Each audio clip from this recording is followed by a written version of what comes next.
अस्सलामु अलैकुम वरहमतुल्लाहि वबरकातुहू।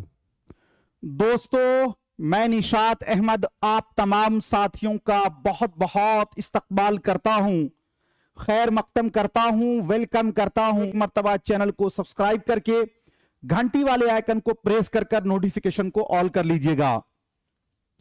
न कर तकदीर का शिकवा मुकद्दर आजमाता जा, न कर तकदीर का शिकवा मुकद्दर आजमाता जा, मिलेगी खुद ब खुद मंजिल कदम आगे बढ़ाता जा।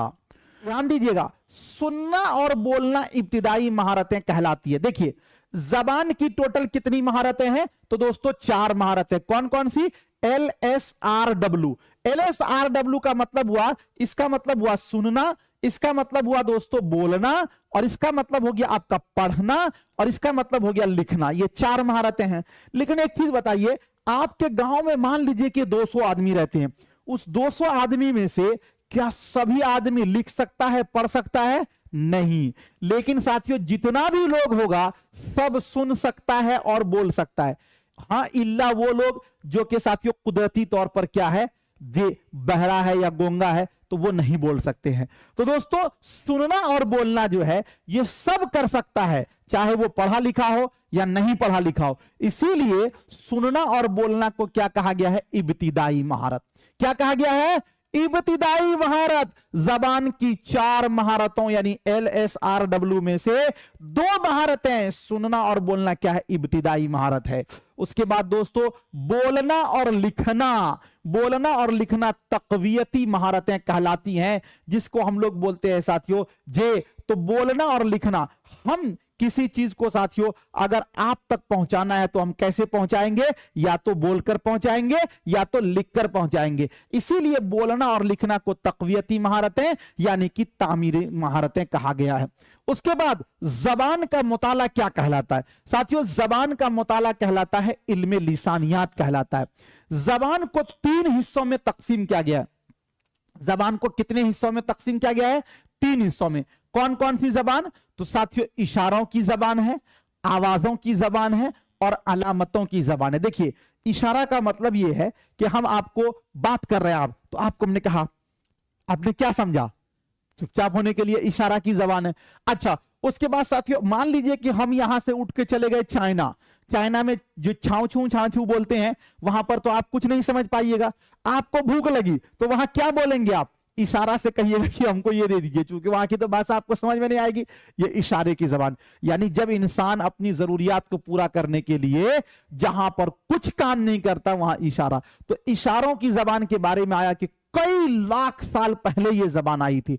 तो साथियों, इशारों की जबान है। फिर आवाजों की जबान। साथियों, अगर मैं बोलूं अलिफ, तो अलिफ आप ऐसे लिखिएगा। फिर हम बोले बा, बा ऐसे लिखिएगा। हम बोले ता, ता ऐसे। ये सब अलामत है, और ये अलामतों की जबान हो गई। और जब इसमें आप साउंड देते हैं तो वो हो जाता है आवाजों की जबान। तो जबान को कितने हिस्सों में तकसीम किया गया है?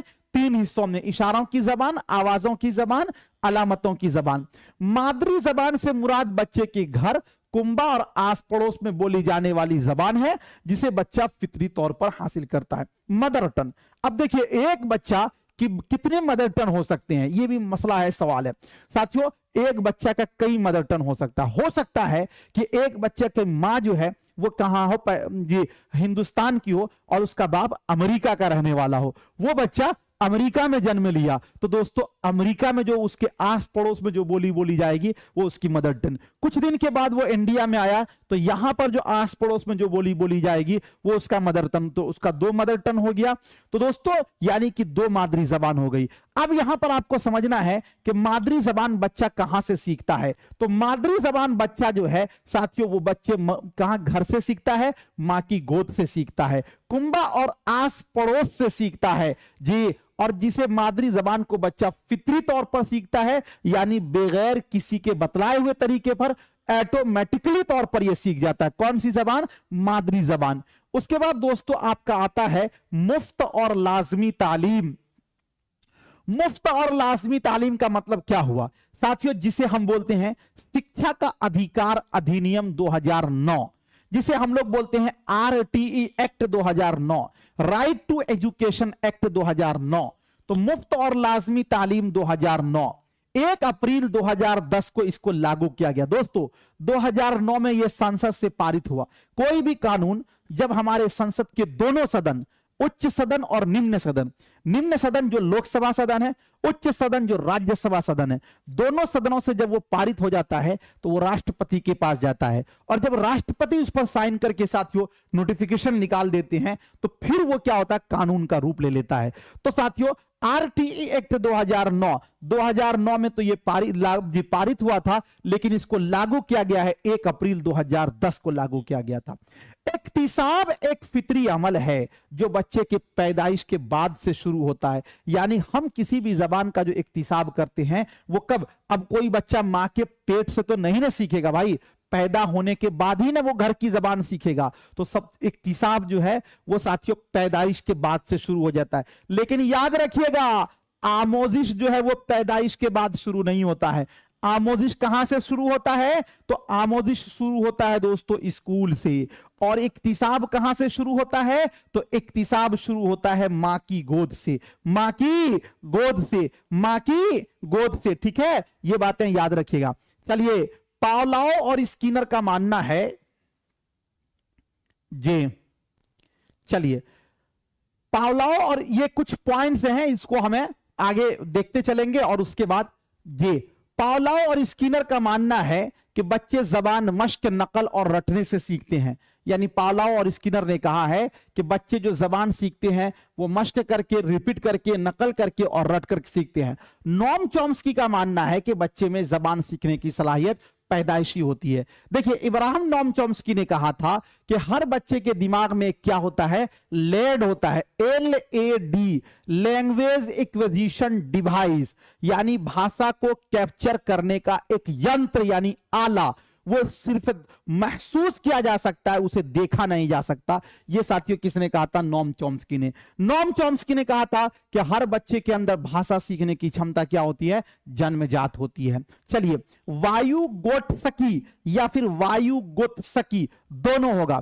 तो वायुगोत्स्की का नजरिया यह है कि जबान समाजी तामुल, समाजी राबता का नजरिया है। यानी वायुगोत्स्की कहते हैं कि बच्चा जो जबान सीखता है वो सामाजिक अंतःक्रिया से, सोशल इंटरेक्शन से सीखता है।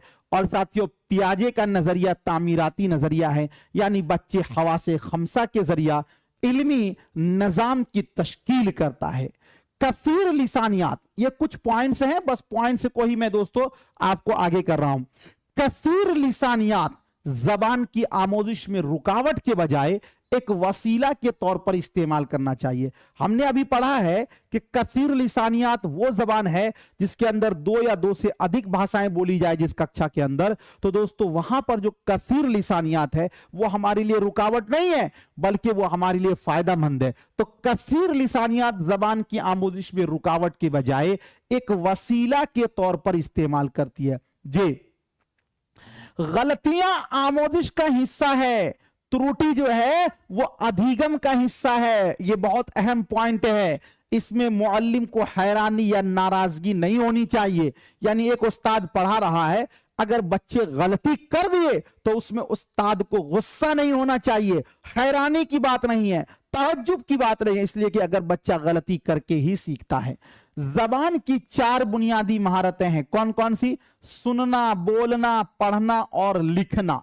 ठीक है, तो साथियों इस चारों महारतों में पहला जो है आपका जो कि है तहसीली या फिर अखजी महारत, जिसको ग्रहणात्मक कौशल बोलते हैं। दोस्तों जब हम किसी की बात को कैसे समझते हैं, या तो सुनकर या तो पढ़कर। तो सुनना और पढ़ना जो है ये आपका तहसीली या फिर अखजी महारतें हो जाएंगी। और उसके बाद आपका है तख्लीकी या तामीरी महारत। हम अपने बात को, अपने जज्बात को दूसरों तक कैसे पहुंचाएंगे, या तो बोलकर या तो लिखकर, दूसरा और तो कोई रास्ता नहीं है। तो बोलना और लिखना क्या हो जाएगा, तख्लीकी या फिर तामीरी महारत। ठीक है, उसके बाद दोस्तों कवायद सिखाने का 2 तरीका काफी फेमस है, अहम है। एक आपका है इस्तिखराजी तरीका, दूसरा आपका है इस्तिकराई तरीका। इस्तिखराजी तरीका, इसको कदीम तरीका भी कहा जाता है, पहले उसूल फिर मिसालें। याद रखिएगा साथियों, इस्तिखराजी तरीका एक और मनोवैज्ञानिक तरीका है। इसमें बच्चे को मन नहीं लगता है और इस्तिखराजी तरीका को साथियों कहा गया है जे बुक यानी किताब मरकूज तरीका। दोस्तों इस्तिखराजी तरीका में पहले बच्चे से उसूल को रटवाया जाता है, याद करवाया जाता है, ये एक कदीम तरीका है। और जबकि इसका उल्टा है इस्तिक़राई तरीका, जिसको बोलते हैं आगमन विधि। यह भी कवायद सिखाने का तरीका है। पहले आपको मिसाल बताया जाए, पहले आपको साथियों कोई भी नियम को समझाने से पहले उसकी मिसालें आपको उदाहरण समझाई जाए, वो आपका होता है इस्तिक़राई तरीका। इसको जदीद तरीका भी कहा जाता है। पहले मिसाल और फिर उसूल इसके अंदर बतलाए दिए जाते हैं। कसीर लिसानी जमात में हर बच्चे की जबान को अहमियत दी जाए। इसका मतलब क्या होता है? मतलब यह हुआ कि अगर कोई क्लास ऐसा क्लास है जिसके अंदर बच्चे 2 या 2 से अधिक भाषाएं बोलते हैं, तो हमको वहां पर हर बच्चे की जबान को अहमियत देनी चाहिए। हर बच्चे की जबान को अहमियत देने का मतलब है कि बच्चे को उनकी मादरी जबान बोलने का पूरा मौका देना चाहिए, और बल्कि बच्चे को उनकी मादरी जबान बोलने के लिए हमें हौसला अफजाई करनी चाहिए, हमें मोटिवेट करनी चाहिए। पहली जबान से मुराद मादरी जबान होता है, यह तो कई बार हमने आपको बता दिया है। दूसरी जबान या फिर आपका साथियों सानवी जबान से मुराद मेयारी जबान होता है। हम बोले दूसरी जबान या सानवी जबान या हदफे जबान, इससे मुराद होता है मेयारी जबान। जैसे मान लीजिए हम लोग बिहार में पैदा हुए या यूपी में पैदा हुए, हमारी मादरी जबान कौन सी होगी? जो इलाका में बोली जाती है। और साथियों आपकी हिंदी जबान वो भी मादरी जबान हो सकती है, लेकिन अगर आपको कन्नड़ और तेलुगु यहां पर सीखना होगा तो वो आपकी मेयारी जबान होगी, वो दूसरी जबान होगी। जी बात समझ रहे हैं? तो चलिए उसके बाद साथियों एक आपका होता है रूब्रिक्स। रूब्रिक्स क्या है? ये साथियों असल में रूब्रिक्स जो है दोस्तों, ये आपका क्या है? एक इंग्लिश का वर्ड है। आप देखेंगे उर्दू पेडागोजी के अंदर, ये किसको पीडीएफ चाहिए अभी?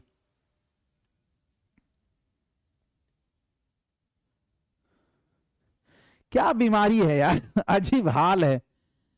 देखो ये दौर जो है ना, आप नोट से खोजिएगा ना 50 लाख पीडीएफ आपको मिलेगा, लेकिन उससे अगर पीडीएफ में ज्ञान होता ना तो उस्ताद की कोई जरूरत ही नहीं पड़ती। अभी आप यहां फोकस कीजिए, अभी आपको यहां फोकस करना है, बाद में पीडीएफ पर फोकस करना है, बाद में हम बताएंगे कैसे मिलेगा पीडीएफ।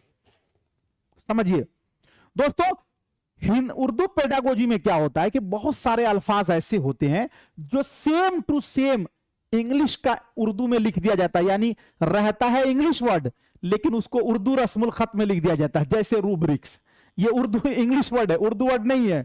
इसका माना क्या होता है? तालिबे इल्मों का अंदाजा करने का एक आला होता है, यानी बच्चे का मूल्यांकन करने का एक यंत्र है, बच्चे को जांचने का एक यंत्र है। कौन? रूब्रिक्स। चलिए और उसके बाद दोस्तों आपका है इसका फोल्डिंग। इसका फोल्डिंग ये भी दोस्तों आपका क्या है? आपका एक इंग्लिश ही वर्ड है। अब इसका फोल्डिंग क्या होता है समझिएगा।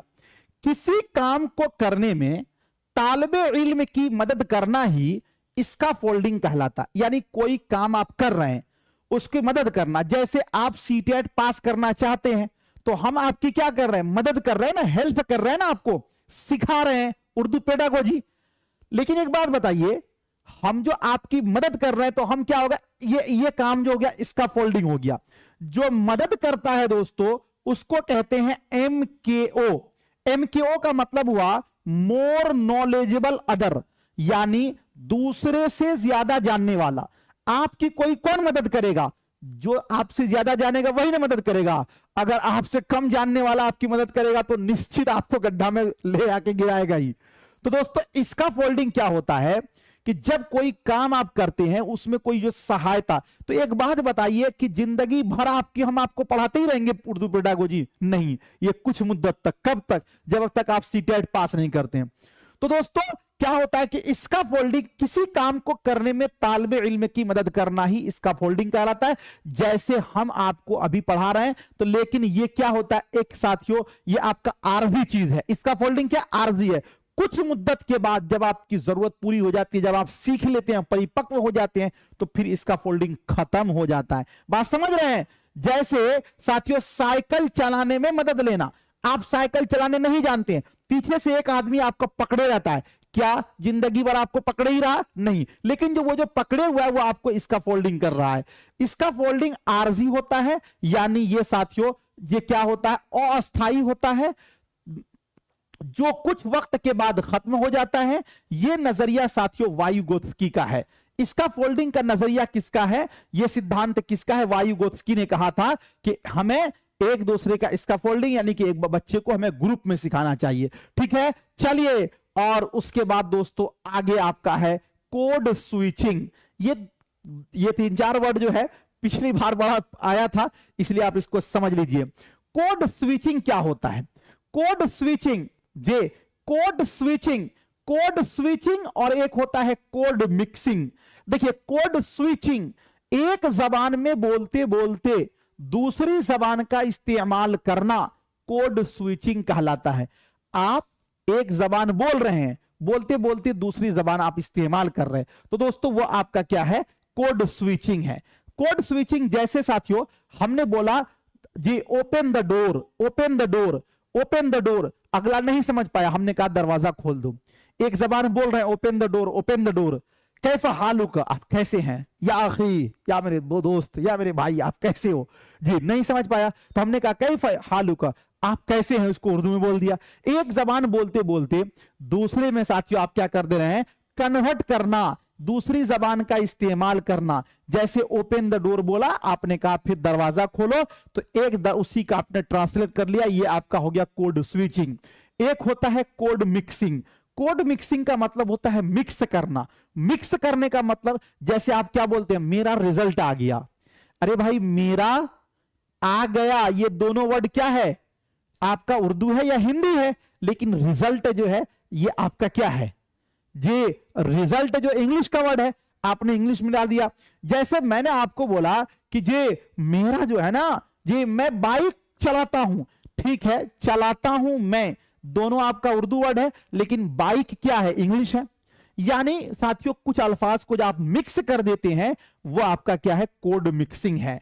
हम अक्सर बोलते वक्त दो जबानों का इस्तेमाल करते हैं, ये कोड मिक्सिंग कहलाता है। जैसे आज मेरा रिजल्ट आ गया, तो हमें लगता है कि आप कोड स्विचिंग भी समझ गए और कोड मिक्सिंग भी। कोड स्विचिंग में क्या होता है? एक जबान बोलते बोलते दूसरी जबान को हम ट्रांसलेट करते हैं। और कोड मिक्सिंग में क्या होता है कि आज के दौर पर जो अपने साथियों जबान को छोड़ दे और ज्यादा से ज्यादा इंग्लिश बोले, उसको लोग कहता है कि बहुत जानकार है ना, वही कोड मिक्सिंग है। उसके बाद साथियों आपका है रियलिया। रियलिया ये भी इंग्लिश का वर्ड है। रियलिया यानी रियलिटी। साथियों ये हकीकी अशिया हैं जो तदरीसी इमदाद के तौर पर इस्तेमाल होती है। अगर कोई उस्ताद हकीकी चीज को अपने घर से ले आता है बच्चे को सिखाने के लिए, वही हो गया रियलिया। जैसे चिमटा, हथौड़ा, गेंद, पेंसिल, झाड़ू वगैरह कोई उस्ताद लेकर आ गया सिखाने के लिए, तो दोस्तों उसको क्या बोलेंगे? रियलिया बोलेंगे। क्या बोलेंगे? रियलिया बोलेंगे। तो ये चीज तो आप जान गए होंगे साथियों। इस एक बार आप इसको फिर से यहां से जी देख लें ताकि आप भूलिएगा नहीं। रूब्रिक्स है, इसका फोल्डिंग है, कोड स्विचिंग है, कोड मिक्सिंग है, रियलिया है। उसके बाद दोस्तों आपका आता है पोर्टफोलियो। देखिए पोर्टफोलियो क्या है?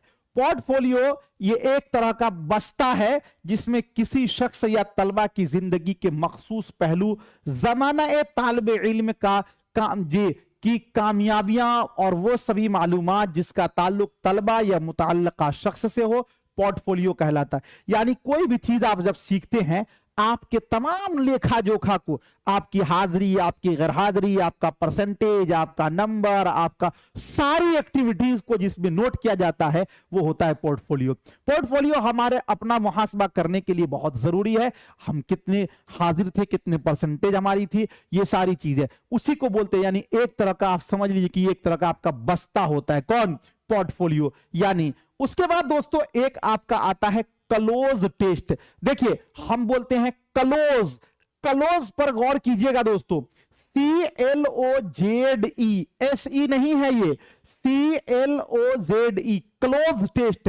ये खाली जगहों को पुर करने और पढ़ने का मजमुआ है। हम कोई चीज जो फिल इन द ब्लैंक्स बोलते हैं ना, खाली जगह को भरना।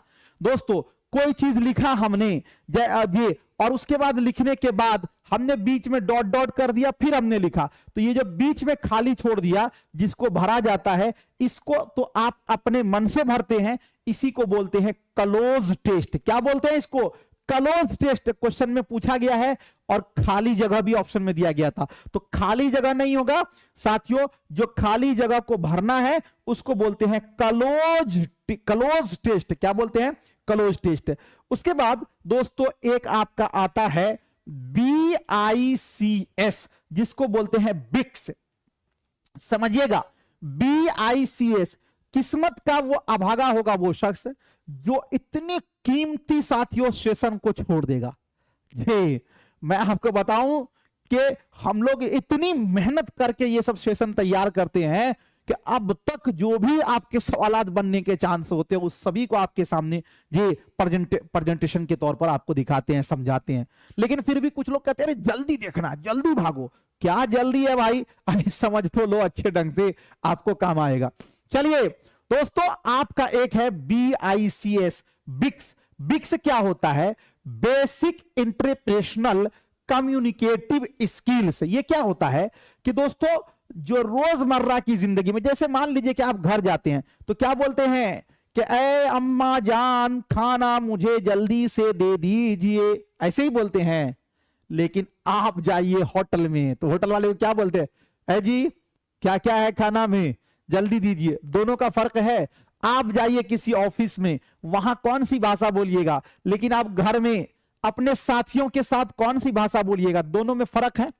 स्कूल में कौन सी भाषा बोलिएगा, अपने हमजोलियों के साथ कौन सी भाषा बोलिएगा। जो साथियों रोजमर्रा की जिंदगी में हम अपने हमजोलियों के साथ, अपने पड़ोसी के साथ, अपने घर में भाषा बोलते हैं, वही साथियों आपका कहलाता है बिक्स, यानी बेसिक इंटरप्रेशनल कम्युनिकेटिव स्किल्स। रोजमर्रा इस्तेमाल होने अल्फाज अल्फाज को ही क्या बोला जाता है? बिक्स बोला जाता है। और इसका जस्ट उल्टा होता है साथियों जी, इसका जस्ट उल्टा क्या होता है जी? CALP, जिसको बोलते हैं जी क्लैप जी, तो इसको बोलते हैं कॉग्निटिव एकेडमिक लैंग्वेज जी प्रोफेंसी। साथियों जी रस्मी तौर पर इस्तेमाल होने वाली जबान, यानी वो जबान जो हम स्कूल में, कॉलेज में, यानी किसी दफ्तर में बोलते हैं, वो आपका क्या होगा साथियों? तो वो आपका होगा CALP क्लैप। ठीक है, और ये बिक्स। तो बिक्स और क्लैप आप जान गए, और क्लोज टेस्ट जान गए, रूब्रिक्स जान गए, और उसके बाद साथियों पोर्टफोलियो जान गए, रियलिया जान गए, कोड मिक्सिंग जान गए, कोड स्विचिंग जान गए, इसका फोल्डिंग जान गए। ठीक है, अब उसके बाद आगे देखिए, आगे दोस्तों आपका है कौमी दरसियात का खाका 2005। देखिए कौमी दरसियात का खाका 2005, इसी को दोस्तों बोला जाता है NCF 2005, जिसका फुल फॉर्म होता है नेशनल कैरिकुलम फ्रेमवर्क, राष्ट्रीय पाठ्यचर्या की रूपरेखा 2005। ये क्या है दोस्तों? एक तरह का दस्तावेज है जिसमें हमें बताया गया कि बच्चे को हमें कैसे पढ़ाना है, उसका क्या तनासुब होना चाहिए, क्या उसका अनुपात होना चाहिए, ये बताया गया है जी। तो उसके बाद साथियों इल्म को बच्चों की स्कूल से बाहर की जिंदगी से जोड़ना, यह इसका मकसद है।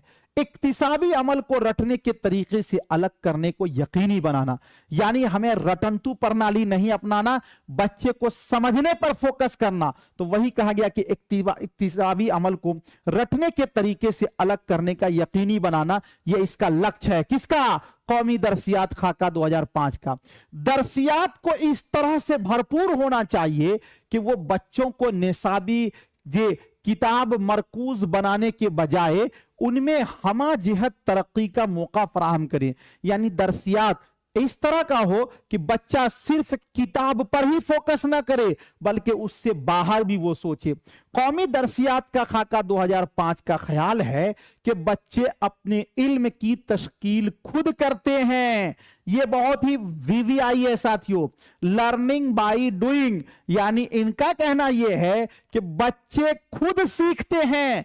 ये तभी हकीकत बन सकता है जब हम बच्चे को मादरी जबान में इज़हार तफक्कुर यानी फिक्र करने की आजादी दें। इसीलिए कहा गया कि बच्चे को हमें अपने से करने देना चाहिए, हमें सिर्फ उसकी मदद करनी चाहिए, ताउन करनी चाहिए, हेल्प करनी चाहिए। ये NCF 2005 कहता है। मुल्क भर में से लिसानी फार्मूला को फरोग दिया जाए। यानी तीन, पहला दोस्तों आपका मादरी जबान, दूसरा आपका है रियासती जबान, तीसरा आपका मेयारी जबान।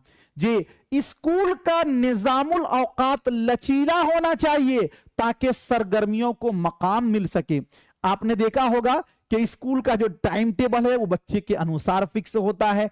गर्मी में मॉर्निंग और साथियों ठंडी में आप देखे होंगे डे हो जाता है। तो ये निजामुल औकात जो है ये लचीला होना चाहिए। हिंदुस्तानी समाज की कसीर लिसानियत को स्कूली जिंदगी के एक असासा के तौर पर लिया जाए। यानी जो हिंदुस्तान में अलग अलग बोलियां बोली जाए उसको भी दोस्तों हमें एक बेहतरीन चीज के तौर पर लिया जाए। हमें यह तस्लीम करना चाहिए कि अगर बच्चों को मौका वक्त और आजादी दी जाए तो वो बड़ों से हासिल तजर्बात की बुनियाद पर नई मालूमात मुरत्तब कर सकते हैं। ये साथियों एनसीएफ 2005 जो है आपका टीएलएम कहलाता है। ठीक है, अब उसके बाद हम लोग जानेंगे कि समई जराए किसे कहा जाता है। तो समई जराए इसका ताल्लुक कान से है। सुनिएगा कहां से? कान से ही सुनिएगा ना। तो कान के जरिया सुनकर तालिबे इल्म मालूमात को हासिल करता है। अब केवल सुनकर ही मुंदरजा झैल जराए हैं जिससे कान से सुनकर मालूमात हासिल किए जाते हैं। जैसे दोस्तों रेडियो जो है ना समई जराए का सबसे अहम मिसाल है। ग्रामोफोन, लिंगवाफोन, टेप रिकॉर्डर, टेलीफोन, ये सबसे आप कैसे सुनते हैं? तो सुनकर ही दोस्तों सीखते हैं। तो ये आपका समई जराए। दूसरा आपका है बसरी जराए। देखिए, बसरी जराए वो चीज है जिससे हम केवल देखकर सीखते हैं। वो जराए जिससे तालिबे इल्म देखकर मालूमात हासिल करता है, इसे बसरी जराए कहा जाता है। इसका ताल्लुक आंखों से होता है। जैसे दोस्तों ब्लैक बोर्ड का मतलब हुआ कि जो आपका तख्ता सियाह है। जैसे तस्वीर यानी फोटो, खाका वगैरह वगैरह, ये आपका बसरी जराए है। तीसरा जो है साथियों वो है आपका बसरी वो समई जराए। बसरी वो समई का मतलब वो है कि जिसको हम सुनकर और देखकर दोनों करके सीखते हैं। जैसे अभी आपके पास है मोबाइल फोन, तो मोबाइल फोन में आप देख भी रहे होंगे और सुन भी रहे होंगे, दोनों चीजें। तो ये बसरी वो समई जराए है। जैसे टेलीविजन साथियों, जैसे आपका क्या हो जाएगा जी सिनेमा हॉल, जैसे साथियों आपका डिजिटल बोर्ड यानी जिसमें आप सुनते भी हैं और देखते भी हैं। इस जराए का ताल्लुक तालिबे इल्मों के आंखों और कानों दोनों से है। इसमें देखकर और सुनकर तालिबे इल्म मालूमात हासिल करते हैं। इसकी मिसाल है मुंदरजा झैल जैसे मोबाइल, टेलीफोन, डिजिटल बोर्ड वगैरह वगैरह। तो आपने टीएलएम के बारे में साथियों जान लिया कि टीएलएम टीचिंग लर्निंग मटेरियल कितने प्रकार के होते हैं? 3 प्रकार के। पहला होगा आपका बसरी जराए, दूसरा होगा समई जराए, तीसरा होगा बसरी व समई जराए। अब उसके बाद दोस्तों आपका आता है अंदाज़ाए कद्र, जिसे बोलते हैं मूल्यांकन। एक चीज याद रखिएगा, मिटा दो अपनी हस्ती को अगर कुछ मर्तबा चाहो। मिटा दो अपनी हस्ती को अगर कुछ मर्तबा चाहो कि दाना खाक में मिलकर गुले गुलजार होता है। पूरे क्लास को कंप्लीटली अगर आप देख लीजिएगा तो आपको अपने आप में अंदर से साथियों एक ताकत मिलेगी। और आप जब कभी भी नोट्स उठाइएगा, कभी आपको यह एहसास नहीं होगा कि हम पेडागोजी नहीं समझ रहे। एग्जाम हॉल में इतना तो तय है कि दोस्तों दूसरों से तो आप अच्छा करेंगे जी। तो इसीलिए मैं ये कहता हूं कि पूरे क्लास को कंप्लीट देखना है। इसका एक पार्ट निगेटिव और पॉजिटिव वाला हम एप्लीकेशन पे करा देंगे, उर्दू वाला। कौन सा वर्ड निगेटिव है, कौन सा पॉजिटिव है, वो भी दोस्तों उस सभी का एक साथ पीडीएफ आपको मिल जाएगा कल। अंदाजा कद्र साथियों, जिसको हम लोग बोलते हैं मूल्यांकन, इस साथियों कितने टाइप का होता है अंदाजा कद्र? तो 3 टाइप का होता है। सबसे पहला आपका है तश्कीली अंदाजा कद्र। तश्कीली अंदाजा कद्र जिसे हम लोग बोलते हैं फॉर्मेटिव इवैल्यूएशन, जिसे बोला जाता है निर्माणात्मक या रचनात्मक मूल्यांकन। ये तश्कीली क्या है? जैसे हम पढ़ा रहे हैं, बीच में आपसे कोई सवाल हमने कर दिया, यह आपका तश्कीली अंदाजा कद्र है। दूसरा है तकमीली अंदाजा कद्र, इसको बोलते हैं साथियों सुमेटिव इवैल्यूएशन, जिसे बोलते हैं योगात्मक या संकल्पनात्मक या अंतिम मूल्यांकन। कोई सबक यानी कोई यूनिट के समाप्ति पर सशमाही एग्जाम, सेमाही एग्जाम, सालाना एग्जाम, ये सब साथियों क्या होगा आपका तकमीली अंदाज़ाए कद्र में आएगा। और जो तीसरा है वो आपका है तशखीसी अंदाज़ाए कद्र, जिसको बोलते हैं निदानात्मक मूल्यांकन, जे डायग्नोस्टिक इवेल्युएशन। यानी अगर आपके अंदर कोई कमी है यानी कोई खला है, उसको पूरा करने के लिए, उस कमी को निकालने के लिए जो आपका मूल्यांकन किया जाता है उसे ही बोलते हैं तशखीसी अंदाज़ाए कद्र, उसे ही बोलते हैं निदानात्मक मूल्यांकन। अब हम लोग जानेंगे कि तश्कीली जांच किसे कहते हैं। तश्कीली जांच साथियों जिसको हमने अभी बताया कि यूनिट के दौरान, इसमें मुअल्लिम दौरान तदरीस ही तालिब इल्म की जांच करता है, तालिब इल्म ने कितना सीखा। यानी एक टीचर पढ़ा रहा है, पढ़ाते पढ़ाते बीच में से 5-10 से सवाल कर लिया, वो ये कह रहा है, इसलिए कर रहा है कि हम जो पढ़ा रहे हैं बच्चे समझ भी रहे हैं या नहीं रहे। तो दोस्तों ये आपका क्या होगा, तश्कीली जांच होगा। तकमीली जांच ये तदरीस के अमल के मुकम्मल हो जाने के बाद होता है। इसमें मुअल्लिम को ये अंदाजा लगता है कि तालिब इल्म ने कितना सीखा है। ये निसाब के इख्तिताम पर किया जाता है। इसमें अतालीक यानी मुअल्लिम को ये अंदाजा मिलता है कि मुतालिम यानी आमोजगार ने इस निसाब से कितना सीखा। यानी कोई यूनिट समाप्त हो गया तो फिर टेस्ट लिया गया कि बच्चे इस पूरे मुकम्मल यूनिट में कितना सीखा, तो वो आपका होगा योगात्मक या संकल्पनात्मक, या साथियों इसी को बोलेंगे आपका तकमीली अंदाज़ाए कद्र। क्या बोलेंगे, तकमीली अंदाज़ाए कद्र। ठीक है,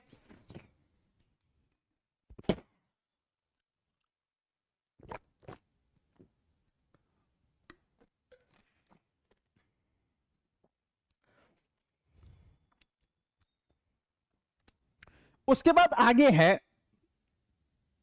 यह अमूमन दर्जा बंदी का इम्तिहान होता है। यह सिर्फ एक मुकर्ररा वक्त पर कामयाबी की तस्दीक करता है। कौन, जो आपका तकमीली अंदाज़ाए कद्र है। तशखीसी जांच ये क्या है दोस्तों, ये जो तालिब इल्म तदरीस के दौरान नाकाम होते हैं उनकी नाकामी का पता लगाना ही क्या है, तशखीसी जांच है। यानी नाकामी बोलिए, इसी को बोलिए खला, यानी किसी की कमी का पता लगाना दोस्तों, इसी को क्या बोलते हैं, तशखीसी जांच बोलते हैं। देखिए पैमाइश के 4 नमूने होते हैं जो कि मंदरजा झैल है। 4 तरीके से दोस्तों पैमाइश किया जाता है। पहला आपका है आमोजिश का अंदाज़ाए कद्र, जिसे बोलते हैं असेसमेंट ऑफ लर्निंग, अधिगम का मूल्यांकन। दूसरा है आमोजिश के लिए अंदाज़ाए कद्र, जिसे बोलते हैं असेसमेंट फॉर लर्निंग, अधिगम के लिए मूल्यांकन। अंदाज़ाए कद्र बतौर आमोजिश, जिसे बोलते हैं असेसमेंट एज लर्निंग, यानी अधिगम के रूप में मूल्यांकन। और उसके बाद आमोजिश में अंदाज़ाए कद्र, इसका मतलब है साथियों अधिगम में मूल्यांकन, जिसे बोला जाता है असेसमेंट इन लर्निंग। ठीक है, ये आपके 4 जो है वो पैमाइश है। सीडीपी वगैरह में ये सब आपको पूछा जाता है। देखिए आमोजिश के लिए अंदाज़ाए कद्र, इसका मतलब क्या होता है, तो आमोजिश के लिए अंदाज़ाए कद्र इसका मतलब होता है सीखने के लिए किया गया अंदाज़ाए कद्र को आमोजिश के लिए अंदाज़ाए कद्र कहा जाता है। जैसे साथियों दोस्तों हम क्या है कि आप आमोजिश के लिए होता है कि आप कहीं पर 3 क्लास में एडमिशन लेना चाहते हैं, 5 क्लास में एडमिशन लेना चाहते हैं, आपका वहां पर टेस्ट लिया, तो ये किस लिए लिया गया, आप आगे सीखना चाहते हैं ना, तो ये सीखने के लिए है, आमोजिश के लिए अंदाज़ाए कद्र है। तो ये कहा जा रहा है इसमें तलबा का किरदार अहम होता है, मुअल्लिम का ताउन और रहनुमाई भी मतलूब होती है। साबका मालूमात, बच्चों की साबका मालूमात का जांचना होता है इसमें कि बच्चे ने पहले से कितना सीखा। जैसे कि आपका दाखला इम्तिहान, तो दाखला इम्तिहान में क्या होगा, जो आप पढ़ने जा रहे हैं उसका टेस्ट लिया जाएगा, जो आप पढ़ चुके हैं उसका, तो जो आप पढ़ चुके हैं वो आपका साबका मालूमात की जांच है। तो ये होगा आमोजिश के लिए अंदाज़ाए कद्र। साथियों सलाहियत का जानना, एक टीचर है वो पढ़ाने जा रहा है एक स्कूल में, तो वहां पर उसका भी टेस्ट होता है कि वो टीचर कितना जानता है, तो उसकी सलाहियत का जानना। जे तदरीसी तरीका का इंतखाब, आप किस मेथड से पढ़ रहे हैं वो भी है, मश्क करना, ये सब के सब होगा आमोजिश के लिए अंदाज़ाए कद्र। दूसरा है दोस्तों आपका आमोजिश का अंदाज़ाए कद्र। देखिए का और के लिए यही फर्क है। आमोजिश का अंदाज़ाए कद्र सीखने के बाद किया गया अंदाजा कद्र को आमोजिश का अंदाजा कद्र कहा जाता है।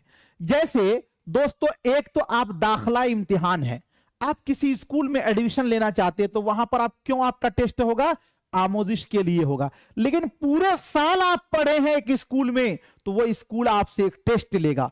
यहां पर आमोजिश का अंदाजा कद्र है कि आपने जो सीखा है उसका टेस्ट लिया जा रहा है। पहला जो दाखला इम्तिहान है वो आमोजिश के लिए है, यहां पर आमोजिश का है कि आपने जो सीखा है, कितना सीखा है, उसका टेस्ट है। तो आमोजिश का अंदाजा कद्र है साथियों, जिस सीखने के बाद किया गया अंदाजा कद्र को आमोजिश का अंदाजा कद्र कहा जाता है। इसमें अहम किरदार मुअल्लिम का होता है, यानी टीचर का होता है।